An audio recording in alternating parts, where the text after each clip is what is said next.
যে আমাদের কমিটি 13 তারিখে অনুমোদন হয়েছে। আমরা এই 13 তারিখে আজকের এই পর্যন্ত আমরা বিভিন্ন জেলা প্রশাসক ধরেন এবং আমাদের জেলা বিএনপি সভাপতি যিনি দায়িত্বে আছেন আব্দুল কাইম চৌধুরী এবং ডিসি মহোদয় সহ আমাদের এমপি ইমরান আহমেদ চৌধুরী, আমাদের সিলেটের দুজন মন্ত্রী রয়েছেন, যেমন বাণিজ্য মন্ত্রী খন্দকার আব্দুল মুস্তাফিজ এবং আর্মি মন্ত্রী রয়েছেন আরিফুল হক চৌধুরী সহ আমাদের দলীয় যে সমস্ত নেতৃবৃন্দদের কাছে আমাদের এই বাংলাদেশ পূজা উদযাপন ফ্রন্টের বার্তা আমরা পৌঁছে দিয়েছি।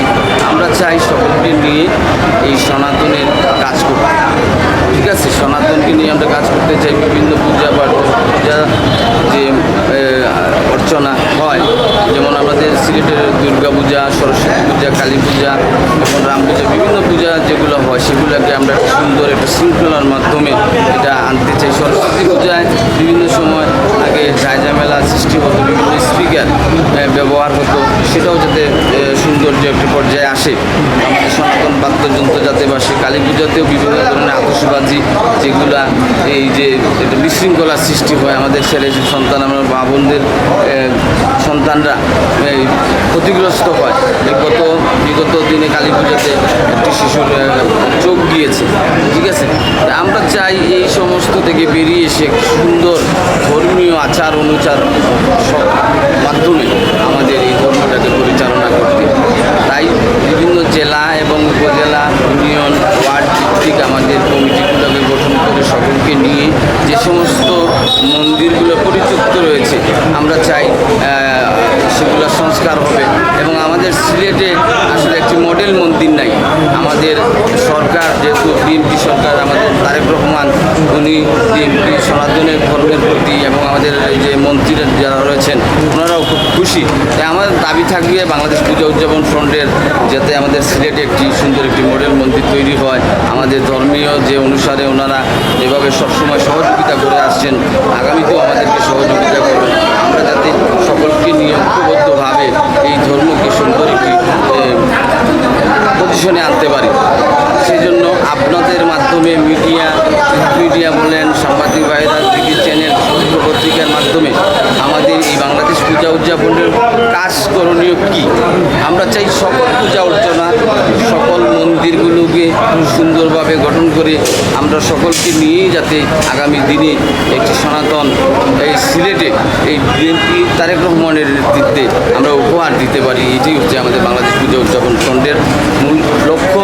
আর পাশাপাশি এই কমিটি যিনি অনুমোদন দিয়েছেন আমাদের সেন্ট্রাল কমিটির সভাপতি অর্পণাদি, আমার সাধারণ সম্পাদক সমীর বসু, ওনারা এই বিভিন্ন জেলায় অন্ততপক্ষে 64টি জেলার মধ্যে 60 থেকে 62টি জেলায় ওনারা কমিটি অনুমোদন দিয়ে দিয়েছেন। আমরা অতি শিগগিরই আমাদের সেন্ট্রাল এটার বর্ধিত সভা করবেন, সেখানে অবশ্যই আমরা আশা করব যে এখানে আমরা এই বর্ধিত সভা থেকে আমাদের তারেক রহমান মাননীয় প্রধানমন্ত্রী আমাদেরকে সাড়া দিয়ে আমাদেরকে যারা 17 বছর বঞ্চিত করে রেখেছে, আমাদেরকে কোনো কাজকর্ম করতে দেয় নাই, আমরা চাই তাদেরকে নিয়ে কাজ করতে। যারা আমাদেরকে অবহেলিত করে রেখেছে আমরা তাদেরকে নিয়ে কাজ করতে চাই।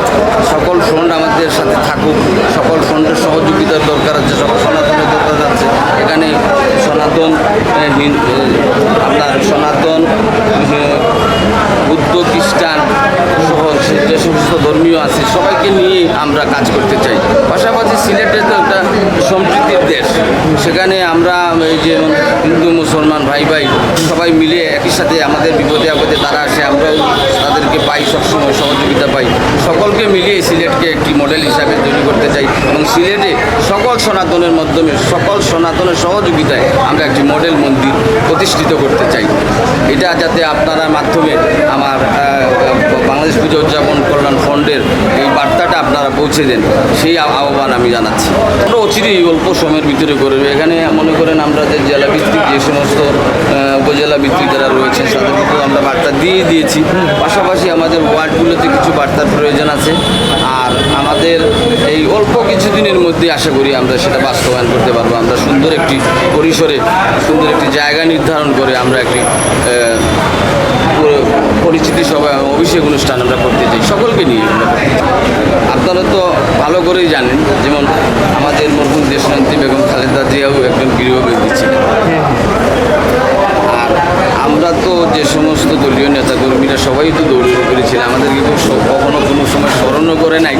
আর আমরা দলীয় যে প্রোগ্রামগুলো সেটা থেকেও বঞ্চিত হয়েছি। পাশাপাশি সেগুলো তো আপনারা দেখেছেন আন্দোলন সংগ্রাম মধ্য দিয়ে আমরা করতে পেরেছি, কিন্তু এই ফন্ডের কাজ করার মতো কোনো সুযোগ আমরা পাই না। তবে এখন যখন আমাদের সরকার, আমাদের প্রধানমন্ত্রী জনাব তারেক রহমান সাহেব রয়েছেন এবং মন্ত্রীরাও আমাদেরকে, আপনি একটা জিনিস চিন্তা করতে হবে যে সিলেটে এইবার প্রথম একটা ইতিহাস সৃষ্টি হয়েছে যে মন্ত্রিত্ব পাওয়ার পরে খন্দকার আব্দুল মুক্তাদির সাহেব প্রথমেই সনাতন ধর্মদেরকে নিয়ে বসেছেন। এটা কিন্তু আসলে একটা নজিরবিহীন, এটা কখনো হয় নাই, এই প্রথম হয়েছে। যার কারণে আমরা আশাবাদী যে আমরা আমাদের লক্ষ্য পৌঁছতে পারবো, আমাদের সিলেটকে একটি সুন্দর নগরী হিসাবে সনাতন ধর্মরা যাতে নিঃশ্বাস নিতে পারে এবং সবাই ধর্মীয় অনুষ্ঠানে সবসময় যাতে আগে ভয়ভীতি থাকতো, সেই ভয়ভীতি কাটিয়ে যাতে সুন্দরভাবে সবাই পূজা অর্চনা যায়, ভক্তি দিয়ে সত্তার সাথে দেবতাদেরকে স্মরণ করতে পারে, এটাই আমরা চাই। আর এটা যেটা বলছেন আপনি যে আমরা এই যে কেন এইগুলো থেকে বঞ্চিত হলাম, এই বঞ্চিতর কারণটা তো আপনাকে বললামই। কারণ আপনাদেরকে এই ধরনের সুযোগ কখনো দেয়নি। আমরা তো 5 তারিখের পর থেকে, আপনি নিশ্চয়ই দেখেছেন, 5 তারিখের পর থেকে আমি এই জাতীয়তাবাদী দলের হিসাবে তখন আমি পূজা উদযাপন বাংলাদেশ কল্যাণ ফ্রন্টের যুগ্ম আহ্বায়ক ছিলাম।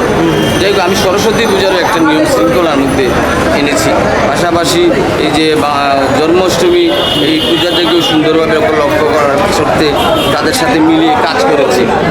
সরস্বতী পূজায় কিন্তু আমাদের ফ্রন্টে বাংলাদেশ পুজো উদযাপন পরিষদ ছিল, হিন্দু বৌদ্ধ কল্যাণ ফ্রন্ট ছিল।